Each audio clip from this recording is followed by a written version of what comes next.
Matematik tingkatan 1, bab 1, nombor nisbah.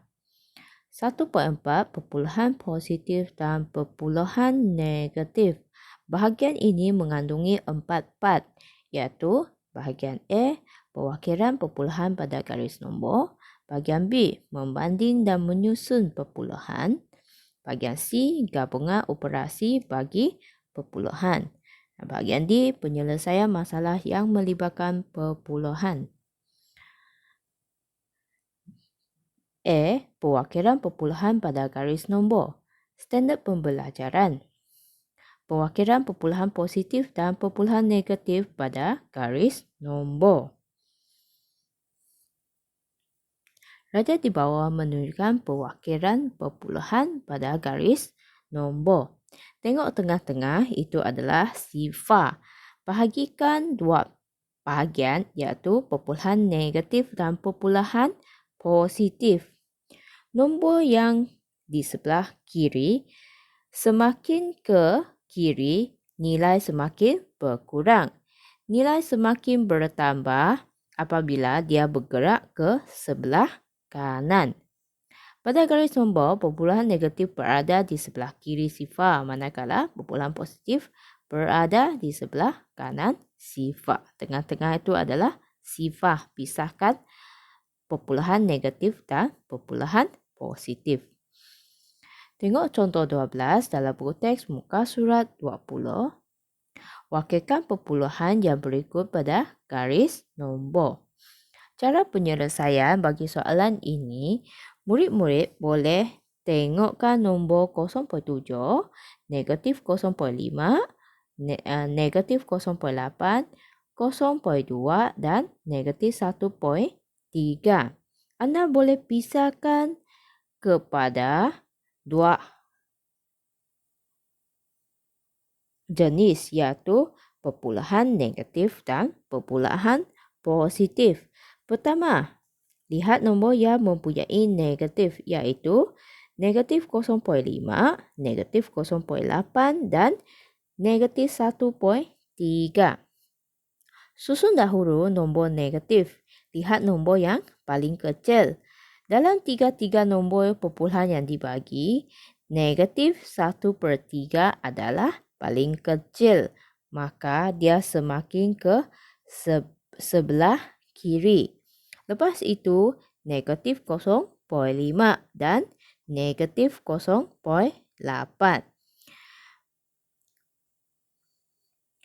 Negatif 0.5 dan negatif 0.8. Negatif 0.8 lebih kecil. Maka susunan bagi nombor perpuluhan negatif adalah negatif 1.3.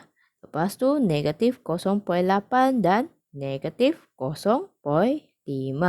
Selepas susunan negatif, sekarang kita susunkan nombor positif, iaitu 0.7 dan 0.2. 0.7 ialah nombor yang lebih besar daripada 0.2. Maka susunan ialah 0.2 dan 0.7. Maka jawapan akhir dia ialah dari sebelah kiri, negatif 1.3, lepas tu negatif 0.8, lepas tu negatif 0.5, lepas tu barulah sampai positif 0.2 dan 0.7. Murid-murid boleh guna cara ini untuk susunan nombor perpuluhan dalam garis nombor. Seterusnya, tengok latih diri 1.4a, muka surat 20. Bagi setiap yang berikut, wakilkan perpuluhan yang berikut pada garis nombor. Tengok soalan A, 0.6, negatif 0.7, 0.2 dan negatif 0.3. Murid-murid boleh tengok dahulu bagi perpuluhan dalam bentuk negatif, iaitu negatif 0.7 dan negatif 0.3. Bandingkan kedua-dua nombor ini. Manakah nombor yang lebih kecil? Negatif 0.7 adalah lebih kecil daripada negatif 0.3. Maka susunan dia mula dengan negatif 0.7, lepas tu negatif 0.3. Lepas tu bandingkan perpuluhan positif iaitu 0.6 dan 0.2.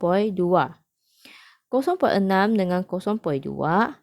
0.2 lebih kecil daripada 0.6. Maka susunan dia adalah 0.2 lepas tu 0.6. Maka jawapan akhir dia adalah negatif 0.7 lepas tu negatif 0.3 lepas tu 0.2 dan 0.6. Murid-murid boleh cuba selesaikan soalan yang dibagikan. Seterusnya, tengok soalan 2.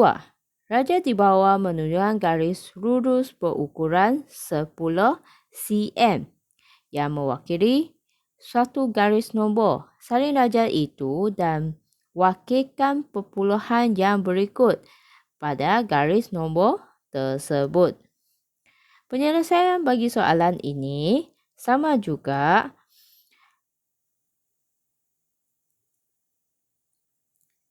Bandingkan nombor yang paling kecil dahulu, iaitu negatif 1.46, negatif 1.84, negatif 1.20 dan negatif 1.62.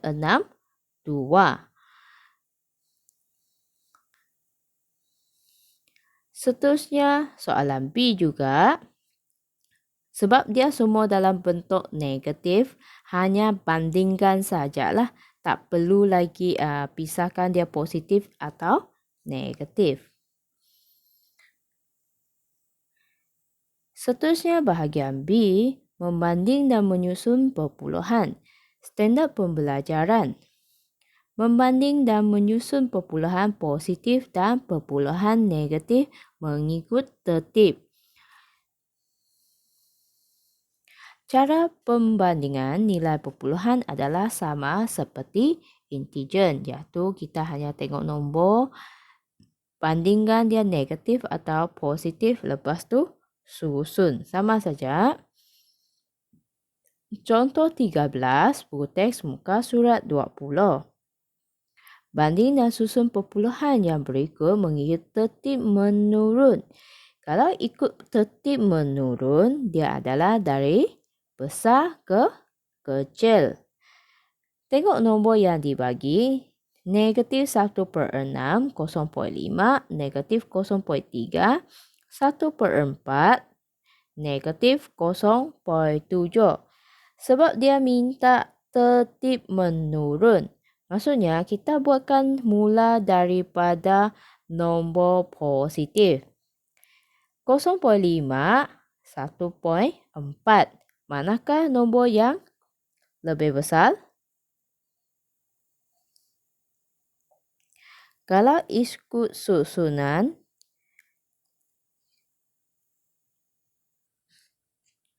satu per empat dengan 0.5.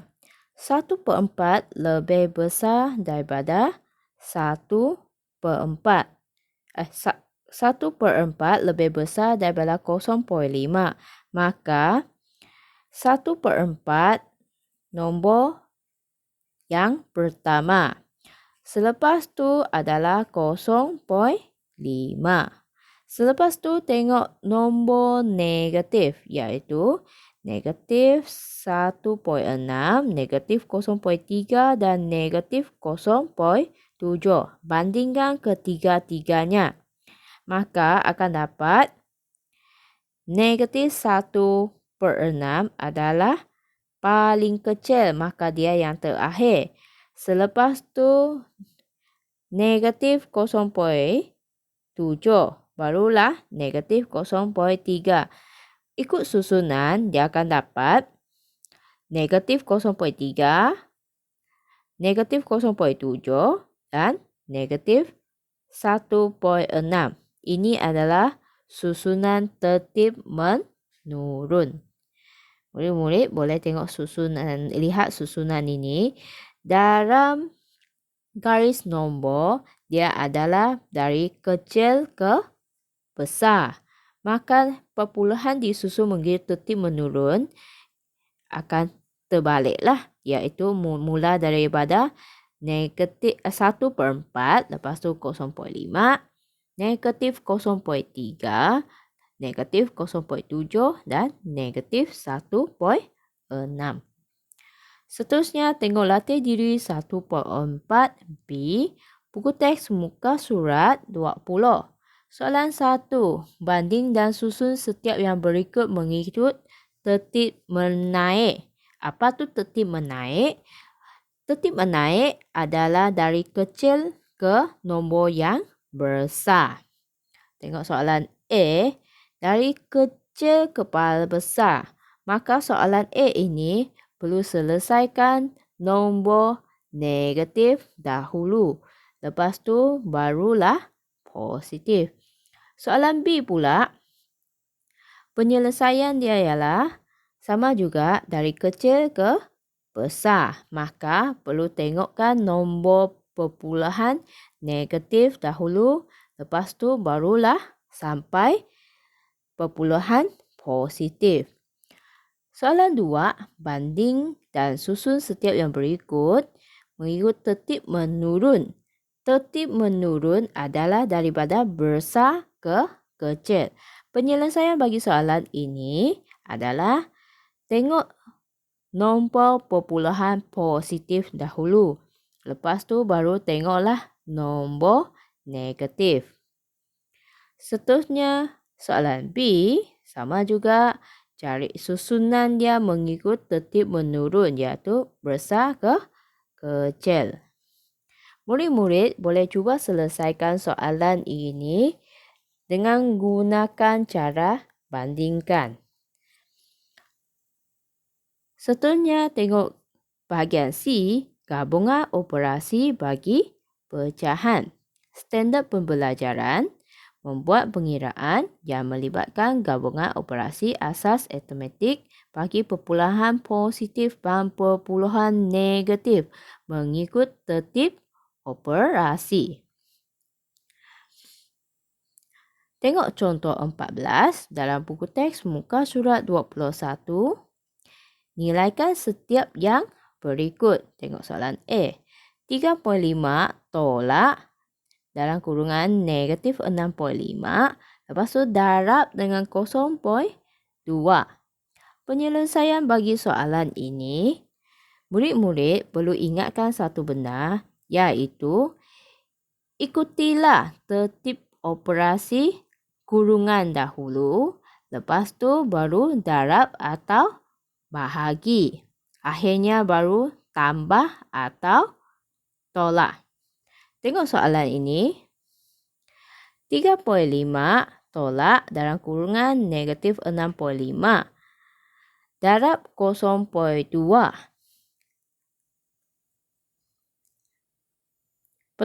Langkah pertama yang perlu diselesai adalah dalam kurungan dan darab yang bahagian warna biru itu, iaitu negatif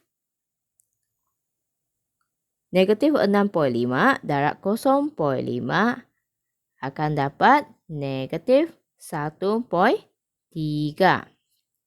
Lepas tu, pendaraban dilakukan dahulu sebab dia kurungan dan darab mula dulu. Lepas tu baru tambah dan tolak. Tengok tengah-tengah negatif, iaitu positif. Maka akan dapat 3.5 tambah 1.3. Lepas tu baru buatlah 3.5 tambah 1.3. Akan dapat 4.8. Teruskan dengan soalan B. 7.23 tambah 2.77 bahagi negatif 0.8. Soalan ini perlu selesaikan dalam kurungan iaitu 7.23 tambah 2.77. Itu adalah langkah pertama untuk selesaikan soalan ini. Selepas tu barulah bahagikan negatif 0.8. Sebab kalau ikut tertib operasi, kurungan yang akan dilaksanakan sebelum darab dan bahagi. Iaitu 10.0 bahagi negatif 0.8. Maka jawapannya adalah negatif 12.5. Seterusnya tengok soalan contoh 14 buku teks muka surat 21. Soalan C. Negatif 3.7 tambah dalam kurungan 4.25 tambah 2.85 darab 0.3. Soalan ni langkah pertama yang perlu diselesaikan adalah yang dalam kurungan iaitu 4.25 tambah 2.85. Yang ni yang diselesaikan. Selepas selesaikan yang dalam kurungan, tambah darab 0.3. Maksudnya yang negatif 3.7 tu dia akan diselesaikan langkah terakhir. Maka 4.25 tambah 2.85 iaitu 7.1. Lepas tu darab dengan 0.3. Maka negatif 3.7 tambahlah 2.13. Tambah. Lepas tu di negatif 3.7 tambah 2.13. Jawapan dia adalah negatif 1.57.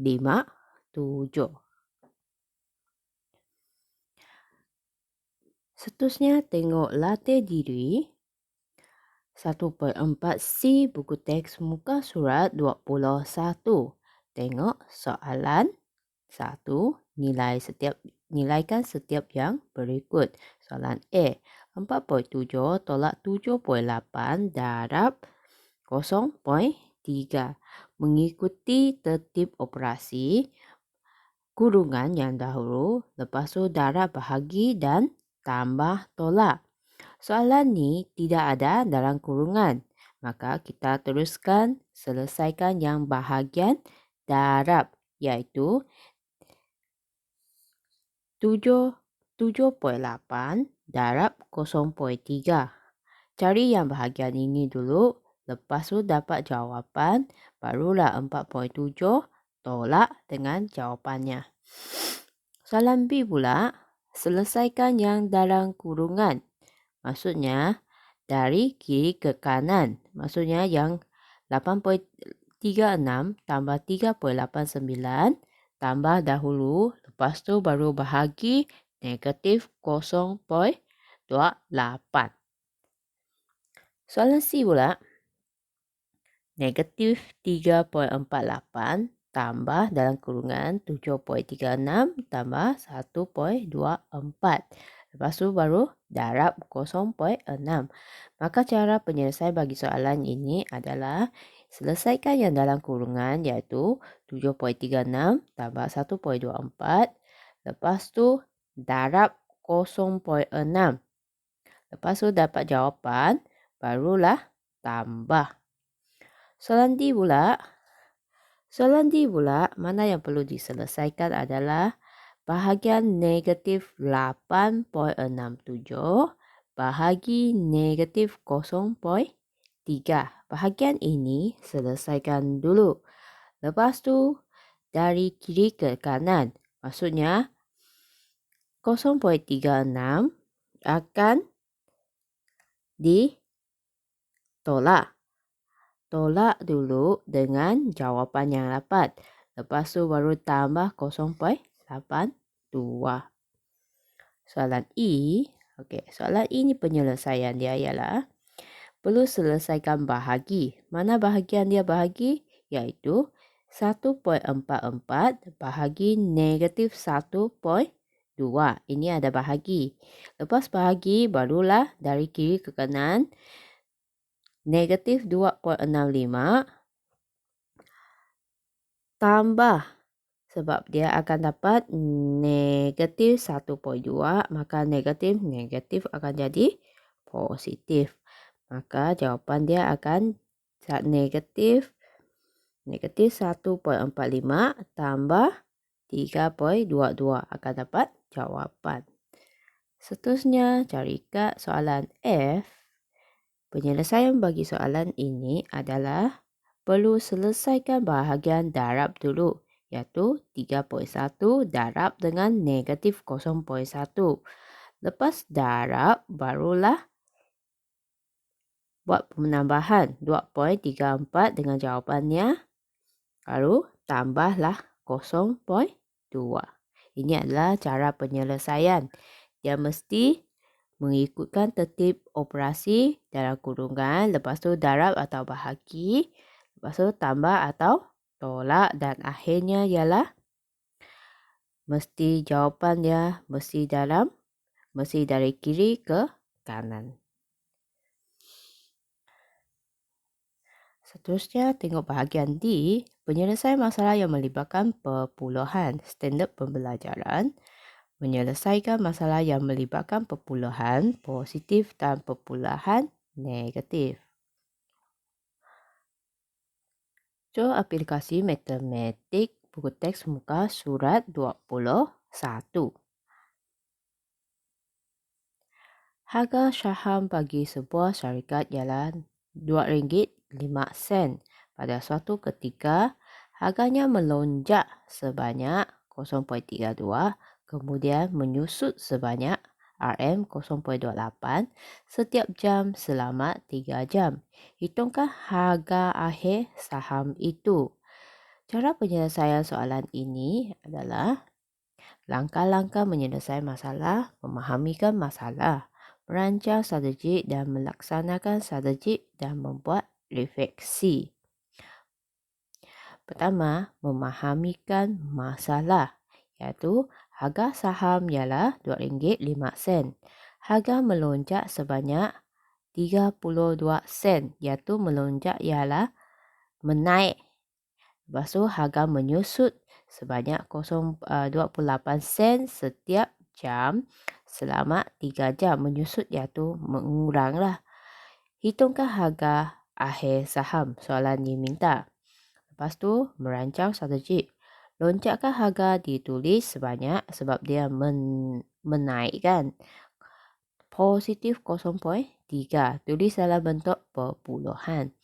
Penyusutan harga ditulis sebanyak negatif 0.8, iaitu tolak, menurun. Lepas tu gunakan operasi darab dan tambah untuk menyelesaikan soalan ini.